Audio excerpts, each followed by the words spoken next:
welcome back. Our verse today was James 4:10. Humble yourselves in the sight of the Lord. This verse teaches us that when we realize the greatness of God, this should cause us to be willing to humbly submit and obey Him. I'm going to ask a few questions now. I'll give you a few seconds to think about it, and then I'll reveal the answer. Are you ready? Question number 1. Why did Jacob leave his home in Haran? Because his uncle Laban had cheated him. Number 2. Why was Jacob afraid to go home? Because Esau, his own brother, threatened to kill him. Number 3. When coming home, what happened when Jacob went to pray? An angel of the Lord wrestled with him. Number 4.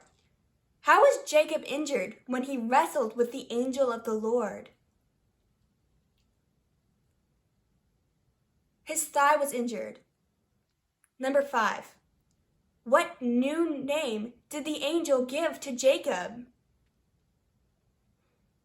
The new name the angel gave to Jacob was Israel. And finally, number 6. How did Esau greet Jacob upon his return home? Do you remember us talking about this? He was very happy to see him and even kissed him. All right, let's review our verse today. James 4:10. Humble yourselves in the sight of the Lord. What did we learn from this story? Jacob's life was a never-ending struggle. Jacob's family was characterized by a deep-seated hostility. Jacob was a con artist who had been conned, a liar who had been lied to, and a manipulator who had been manipulated.